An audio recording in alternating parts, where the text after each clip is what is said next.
Hello বন্ধুরা, নমস্কার। আশা করছি তোমরা সবাই ভালো আছো। আমি সুচিত্রা।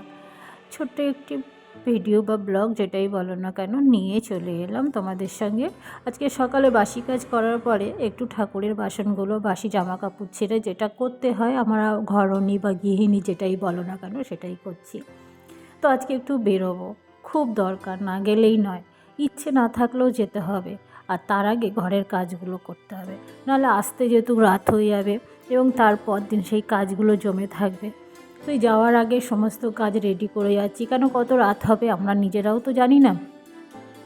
আর একটা জায়গায় গেলে যাওয়াটা নিজের ইচ্ছা, কিন্তু আসাটা তাদের ইচ্ছার উপর নির্ভর করে। আর এই ব্যাগে করে ভাবছো জল নিয়ে কোথায় যাব? কিছু না, এই জলগুলো ব্যাগে করে রান্নাঘর থেকে নিচের ঘরে নিয়ে যাব। আমার রান্নাঘরে আমার উপরে তো কলটা, যার জন্য ব্যাগে করে নিলে আমার কি সিঁড়ি দিয়ে নিয়ে যেতে সুবিধে হয়, নাহলে একটা একটা করে বোতল নিয়ে যেতে খুব অসুবিধে হয়। তাই সমস্ত কাজগুলো করে তারপরে দেখো জলের বোতলটা বসিয়েছি অ্যাকোয়াগার্ডে। এবার মেয়েকে ডাকছি যে মা ওঠ, আজকে একটু বেরোবো যেহেতু বৃহস্পতিবার। তো ওইদিকে আমার শাশুড়ি মা পুজোটা দিয়ে দিয়েছে, আমি বাসনগুলো মেজে রেখেছিলাম। এটা আমার একটা ছোট্ট ঠাকুর ঘর। তা ওই যে বললাম যাওয়াটা নিজের ইচ্ছে নেই, কিন্তু কিছু করার নেই। কিছু কিছু জিনিস আছে যেগুলো আমরা বাঙালি, আমাদের হিন্দু ধর্মে বা যে কোনো ধর্মে কিছু কিছু নিয়ম তো আছে, সেগুলো মানতেই হয়। তো ঠাকুরের কাছে এটাই প্রার্থনা করি, ঠাকুর সবাই যেন ভালো থাকে, সুস্থ থাকে, সবল থাকে। সবাইকে মঙ্গল করো, সবার ভালো করো। আর সবার জীবনধারা তো এক হয় না, এটাই স্বাভাবিক। আমরা সোশ্যাল মিডিয়ায় অনেক কিছু দেখি, কিন্তু এক একজনের জীবনধারা এক এক ধরনের। কেউ কাউকে দেখে কিছু করতেই পারবো না। তো মেয়েকে রেডি করে আর এই যে তুলে দিয়েছি। পুষ্পা 2, পুষ্পা 1 দেখতে আমার মেয়ে ব্যস্ত। এই বয়সে এখনও পুষ্পা 1, পুষ্পা 2 বলছে। তোমরা ছোটোবেলায় নাকি গল্প শোনে আর তাই বলে তোমরা নাকি ছোটোবেলায় অনেক বই দেখতে।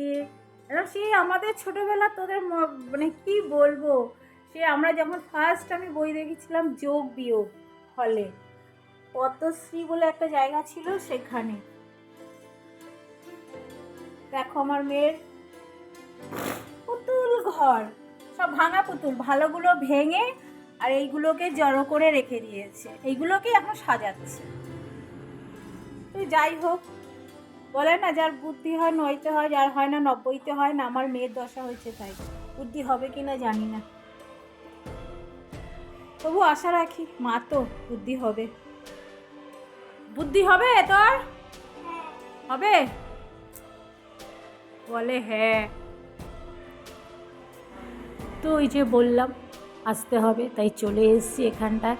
আর দেখো এই জায়গাটা, এই মাঠটার মধ্যে সমস্ত ছেলে মেয়েরা ক্রিকেট খেলছে, কি ভালো লাগছে। আমাদের এক জীবন আর এদের আর এক জীবন। জিনিসগুলো কত উন্নত হচ্ছে। আগে আমরা ঘরে রান্নাবাটি খেলতাম, আর এখন মেয়েরা কোথায় যাচ্ছে। এটা শশা, ওটা বাইক নয়, এটা শশা।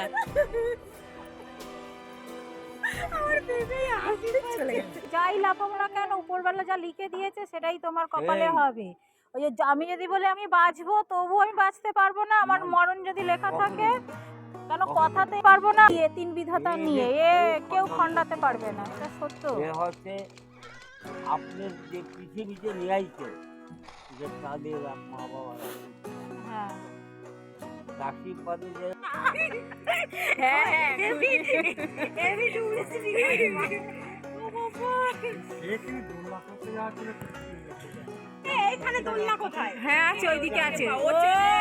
যে সবাই মিলে একটু আনন্দ করলাম। ওই যে বললাম দুঃখের মধ্যেও ভালো থাকতে হবে, না হলে জীবনটা তো থেমে যাবে না।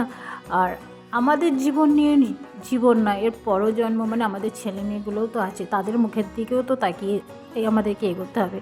তো আমার মেয়ে বায়না করছিল, আরও বাচ্চা ছিল, সবাই মিলে একটু ঘুরতে গেলাম। বললাম চল একটু ঘুরিয়ে আনি, মনটাও ভালো লাগে।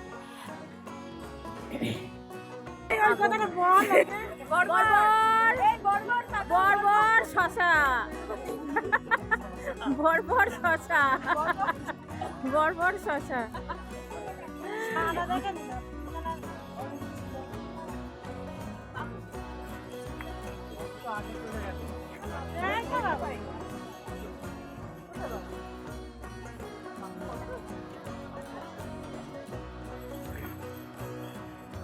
এই যে আমরা বেলুন কিনেছি পাটুলিতে এসে প্র্যাকটিস করছি গো গাইস। তো আমার একটা জিনিসই ভালো লাগলো এখানে, যে আমি সত্যি যে জিনিসটা দেখিনি, এখানে আমি যখন চা খেতে বসলাম, মানে একটু চা খাবো বলে সবাই বললো এখানে চা খুব ভালো খুব ভালো, তো ওই জন্য বললাম ঠিক আছে চলো একটু খাওয়াই যেতে পারে ঠান্ডার সময়। তো যেটা দেখছিলাম যে এখানে যত স্টল আছে এক এক জায়গায় খাবারের এত সুন্দর কৌতুক করে লিখেছে, যেগুলো ছোটোবেলায় আমরা বাসের পিছনে লেখা দেখতাম যখন স্কুল যেতাম বাসে করে, যে দেখবি তো জ্বলবি, লুচির মতো ফুলবি, এরকম কত কত ডায়লগ থাকতো। আর সব থেকে যেটা আজব লেগেছে যে জলেরও এটিএম। আমি এতদিন জানতাম যে টাকা পয়সার এটিএম কার্ড থাকে ব্যাংকের, বাট এখন দেখছি ব্যাংকের এটিএম কার্ড বলতে জলেরও এটিএম কার্ড। এই জিনিসটা আমি প্রথম দেখলাম। তাই অনেকে হয়তো ভাবতে পারো তুমি কোন যুগে বাস করো, তাই না, আসল কথা সেটা নয়, আমি এই যুগেই বাস করি। কিন্তু এই যে বললাম এক একজনের জীবনধারা এক এক রকম, আমরা বেশি ঘর থেকে বেরোই না, তো হয়তো আমাদের চোখে এগুলো ওই জন্য পড়ে না। আর যারা বেরোয় তারা তো সবসময় এগুলো দেখে বা এগুলো তাদের কোনো ব্যাপার না। কিন্তু যাই হোক চারদিকটা একটু ঘুরে ঘুরে দেখলাম, বেশ ভালো লাগলো।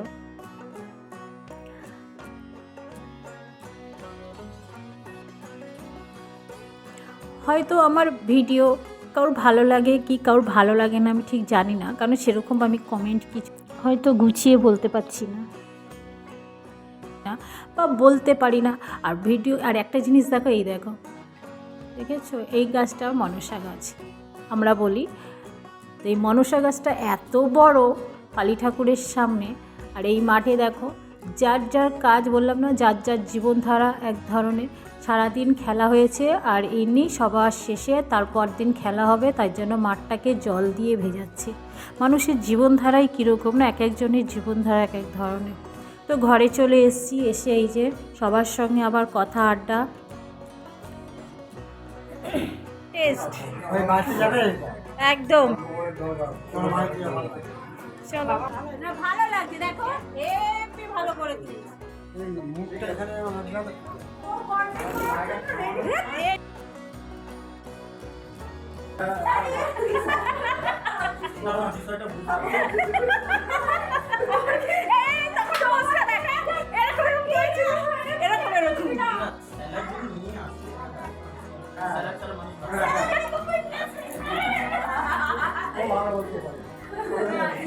স্যালাডটা দেখাতে বলেছে, তো বাড়ি চলে এসেছি, এসে এবার আসল কথাই তোমাদের বলা হয়নি যে কেন গিয়েছিলাম এই জায়গাটায়। মানে এটা হচ্ছে আমার মামা বাড়ি, মামা মাসি সবাই এক জায়গায় থাকে। তো আমার এই জায়গাটা আমরা ছোটোবেলার থেকে সব মানুষেরই মামা বাড়িটা পছন্দের জায়গা। তো এতটাই ঠান্ডা লেগে গেছে, তো আর তারপরে ঠান্ডার মধ্যে যেটা হয় মুখ ঠুক তো টান লাগে, তো বাইরের থেকে এসেছি একটু ফেস ওয়াশ করে নিয়েছি, নিয়ে একটু ভালো ভাবলাম রাত তো হয়েই গেছে একবারে মুখে নাইট ক্রিমটাও মেখে নিই। তো যাই হোক বর্তামশাই এসে আবার একটু বেরিয়েছিল, কাজ তো থেমে থাকে না, ওই যে বললাম। তো যেটা বলছিলাম আজকে আমার বড় মামার শ্রাদ্ধ, মানে বাসি শ্রাদ্ধ ছিল, খাওয়া দাওয়া, সেটাই সবার সব শেষে ভিডিওটা আর কি দেখালাম।